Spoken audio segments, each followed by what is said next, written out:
பிஸ்மில்லாஹிர் ரஹ்மானிர் ரஹீம். பல விஷயங்களில் இஸ்லாம் உதாரணம் காட்டக்கூடாது என்ற பகுதிகளை சொல்லி இருக்கிறது. நிறைய விஷயங்களில் உதாரணம் காட்டித்தான் வாழ்க்கையை புரிந்து கொள்ள வேண்டும் என்று சொல்லி இருக்கிறது. அதே நேரம் மிக பிரதானமாக உலக வாழ்க்கையை பொறுத்தவரைக்கும் மனிதனுக்கு அல்லாஹு தஆலா ஒவ்வொரு மனிதனுக்கும் கொடுத்திருக்கக்கூடிய ஒரு 60-70 வருட வாழ்க்கையில் அவன் தனது உலக வாழ்க்கையை பிறரோடு ஒப்பிட்டு பார்க்க கூடாது என்பதில் இஸ்லாம் கண்டிப்பாக பல இடங்களில் என்ன செய்திருக்கிறது, சொல்லி இருப்பதை நாம் பார்க்கிறோம். அப்படி என்றால் என்ன, ஒரு மனிதனுக்கு அல்லாஹு தஆலா இந்த உலக வாழ்க்கையில் வாழுவதற்கு, மனிதனாக வாழுவதற்கு சந்தர்ப்பம் கொடுத்ததே மிகப்பெரிய ஒரு நியமத்.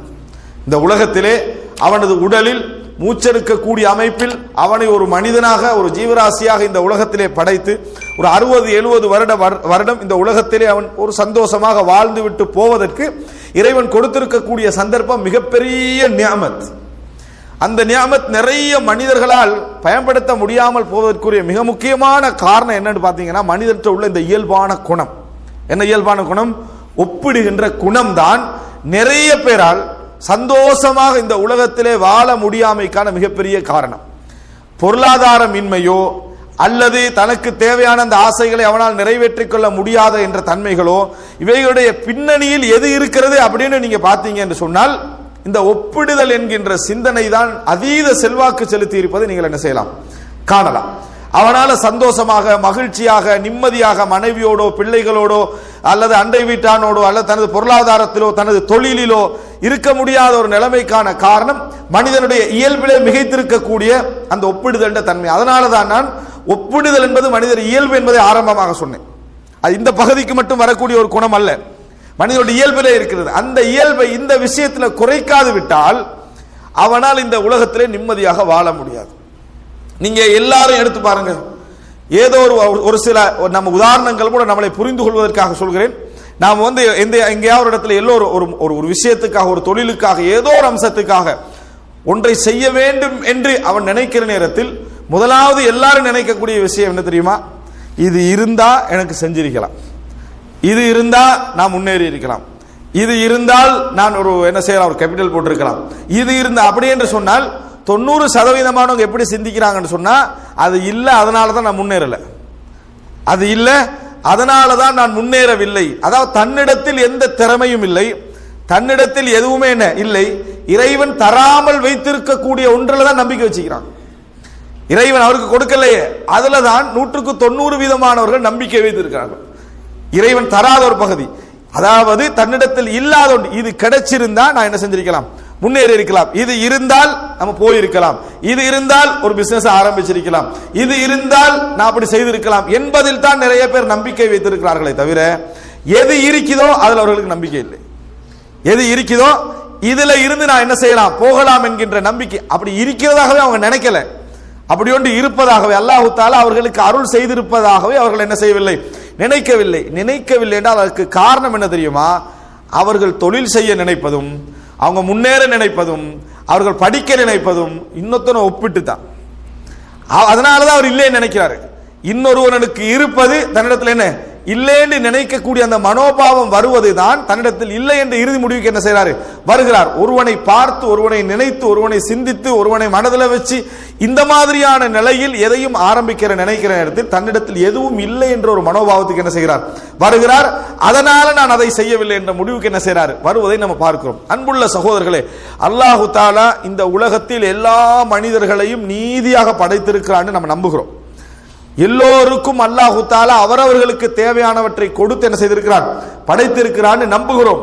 நம்புகின்ற நாம் வாழ்க்கையை ஆரம்பிப்பதே ஒப்பீட்டில் தான். வாழ்க்கையை ஆரம்பிப்பதே பக்கத்து வீட்டுக்காரனை பார்த்தோ அல்லது பக்கத்திலே உள்ளவனை பார்த்தோ அல்லது பக்கத்திலே தொழில் செய்வனை பார்த்தோ தான் நமது வாழ்க்கையை என்ன செய்கிறோம், ஆரம்பிக்கிறோம். இதனாலேயே முன்னேற்றங்களையும் தனது வெற்றிகளையும் அவனை வச்சே என்ன செய்கிறோம், அப்படியே அளந்து கொண்டு போகக்கூடிய ஒரு நிலையை நாம் என்ன செய்கிறோம், பார்க்கிறோம். அன்புள்ள சகோதரர்களே, ரசூலுல்லாஹி ஸல்லல்லாஹு அலைஹி வஸல்லம் அவர்கள் தெளிவாக சொன்னார்கள், நீங்கள் உலக வாழ்க்கையில் ஒப்பீடு செய்ய வேண்டும் என்றால், இது மனசு ஆறுதலுக்காக எல்லாம் ரசூலுல்லாஹ் சொல்லல, உலக வாழ்க்கையில ஒப்பீடு செய்யறதாக இருந்தா உங்களுக்கு மேலுள்ளவர்களை பார்க்க வேண்டாம், உங்களுக்கு மேலுள்ளவர்களை நீங்கள் பார்க்க வேண்டாம். இப்படியே ஒப்பீடு செய்யறதா நீங்க எங்க பார்க்கணும், உங்களுக்கு கீழுள்ளவர்களை என்ன செய்யுங்கள், பாருங்கள். காரணம் அது அர்த்தம் என்ன தெரியுமா? ரசூல் ஸல்லல்லாஹு அலைஹி வஸல்லம் சொல்லுடைய அர்த்தம், கீழுள்ள உங்களே தான் பார்த்து ஒப்பீடு செஞ்சு கண்டிக்கிறான். கீழே உள்ளவன் உங்களை பார்த்து தான் அவன் லைஃப் ஒப்பீடு செய்து கொண்டிருக்கிறான். அவன் முன்னேற்றத்துக்கு, அவன் தொழிலுக்கு, அவனது முயற்சிக்கெல்லாம் காரணமா யார் இருக்கிறீங்க? நீங்க தான் இருந்து கண்டிக்கிறீங்க.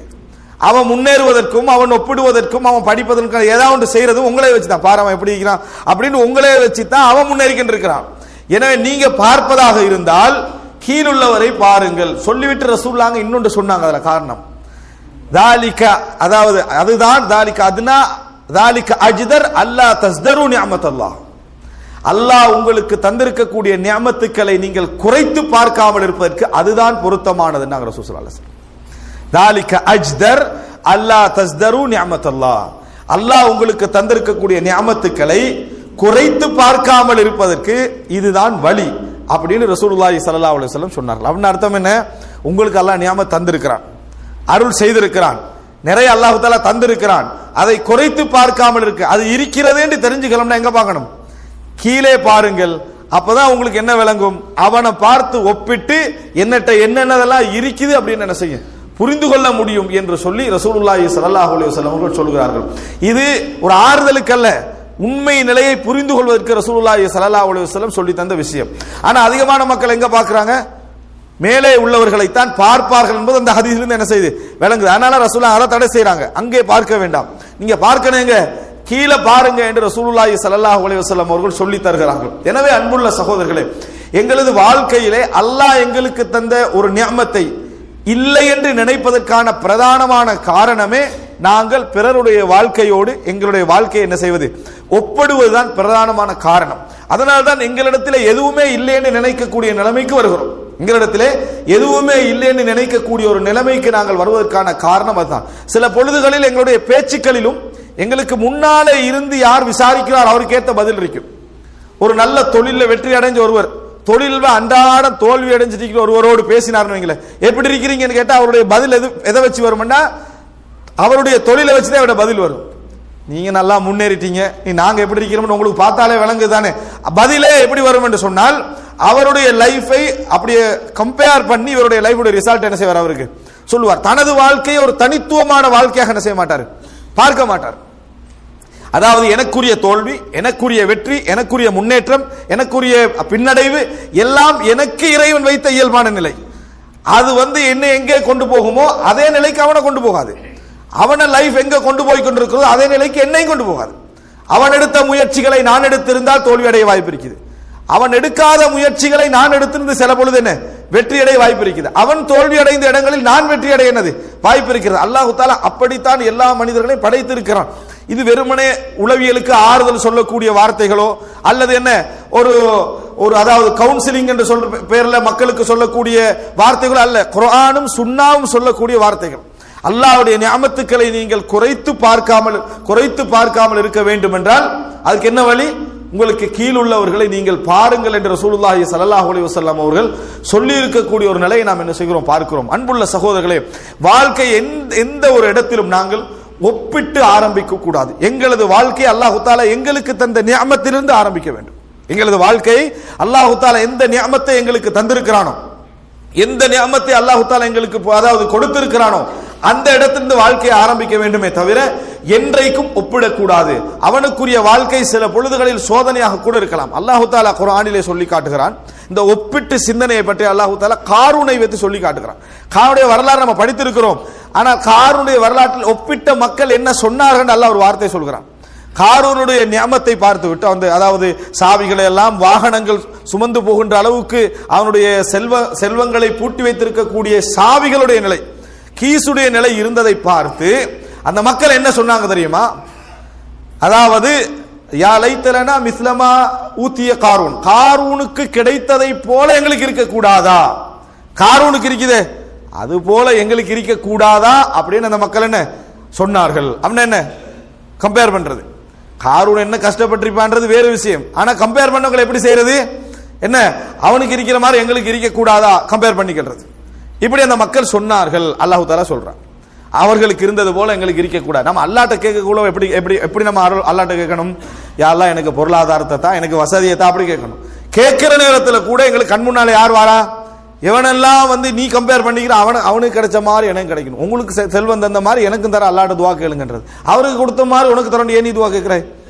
அவருக்கு கொடுத்த மாதிரி அல்லாஹ்ட்ட அதை விட அதிகமாக கேட்க வேண்டியதுதான். கேட்கிற நேரத்தில் கூட எது வந்து நிக்குது? அவனுக்கு கொடுத்த மாதிரி எனக்கு என்னது இருக்க கூடாதான்னு அந்த மக்கள் சொன்னார்கள். அல்லாஹ் தஆலா சொல்றான்.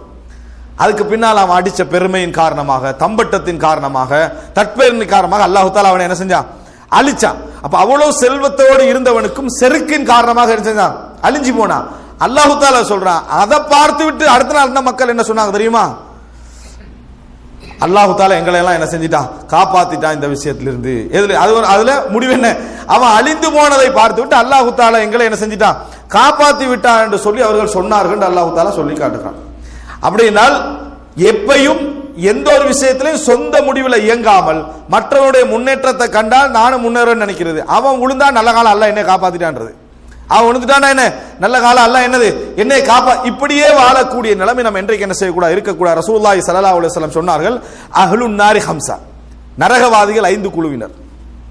அதுல ஒரு குழு ரசூலுல்லாஹ் சொல்றாங்க, பார்த்தா விளங்கும் எப்படின்னு சொன்னா உலக வாழ்க்கையை தான் நிபந்தனையா வச்சு சொல்றாங்க. அதுல ரசூல் ஸல்லல்லாஹு அலைஹி வஸல்லம் அப்தஈஃப் அல்லதி லா ஸப்ர லஹு, அதாவது எந்த விதமான உலக முயற்சியும் இல்லாமல் வாழக்கூடிய பலகீனர்கள். அல்லதீன லகும் தபஅன், அவர்கள் உங்களை தான் எப்பயும் ஃபாலோ பண்ணிக்கிட்டு இருப்பார்கள். அப்படின்னா என்ன? அவன் வந்து முன்னால் உள்ளவனை வச்சு தான் என்ன செய்வான்? எதையுமே ஃபாலோ பண்ணி கொண்டிருப்பான். ரசூல் ஸல்லல்லாஹு அலைஹி வஸல்லம் சொல்றாங்க, எதையும் அவன் என்ன செய்யறது இல்ல, அவனுக்கென்று ஒரு சொந்த முயற்சியும் கிடையாது. சொல்லிவிட்டு அல்லதீன லா யப்தகூன அஹ்லன் வலா மாலா, குடும்பம் தேடணும் என்ற எண்ணமும் இல்லை, பொருளாதாரம் தேடணும் எந்த எண்ணமும் அவனுக்கு என்ன இல்ல, சும்மா வாழ்ந்துட்டு இருப்பது. இந்த மாதிரியானவர்கள் நரகவாசிகளில் முதல் குழுவினர் ரசூல் ஸல்லல்லாஹு அலைஹி வஸல்லம். சஹீஹ் முஸ்லிம்ல வரக்கூடிய செய்தி. எனவே அன்புள்ள சகோதரர்களே, என்றைக்கும் அல்லாஹு தஆலா ஒவ்வொரு மனிதனுக்கும் பல கோடி நிஅமத்துக்களை கொடுத்துத்தான் அல்லாஹு தஆலா படைத்திருக்கிறான். இன்னொருவரை ஒப்பிட்டு இன்னொரு வாழ்க்கையை சிந்தித்து தான் இவரது வாழ்க்கை முன்னேற வேண்டும் என்பதல்ல. அவருடைய தோல்வி ஒரு நாள் அதே முயற்சியில் இவரும் தோல்வி அடைவார் அர்த்தம் அல்ல. அவருடைய வெற்றி அதே வெற்றியில் இவர் அதே அளவுக்கு முயற்சி எடுத்தால் வெற்றி பெறுவார் அர்த்தமும் இல்லை. அல்லாஹ்வுடைய கதிர் அங்கே என்ன செய்யும்? முந்தும். நாம் என்ன பார்க்க வேண்டும்? அல்லாஹ் எனக்கு என்ன நியமத் தந்திருக்கிறான், இந்த நியமத்தின் மூலம் எப்படி நான் இந்த உலக வாழ்க்கையை அமைத்துக் கொள்வது, அல்லாஹ்வுக்கு நன்றி செலுத்துவது. இல்லாத ஒரு நியமத்தை கம்பேர் பண்ணி பண்ணி பண்ணி அவைகளில் எமது மனதை அலட்டிக் கொள்வது என்பது இந்த உலக வாழ்க்கை அழித்து விடும் என்பது மட்டுமல்ல, எமது குடும்ப வாழ்க்கை, பிள்ளைகளுடைய எதிர்காலம் எல்லாவற்றையும் அதை என்ன செஞ்சிடும்? அழித்து விடும் என்பதை நாம் என்ன செய்ய வேண்டும்? புரிந்து கொள்ள வேண்டும். அல்லாஹ் ரப்புல் ஆலமீன் இந்த வாழ்க்கையை குர்ஆன் சுன்னாவின் அடிப்படையில் புரிந்து நிம்மதியான வாழ்க்கையாக அல்லாஹ்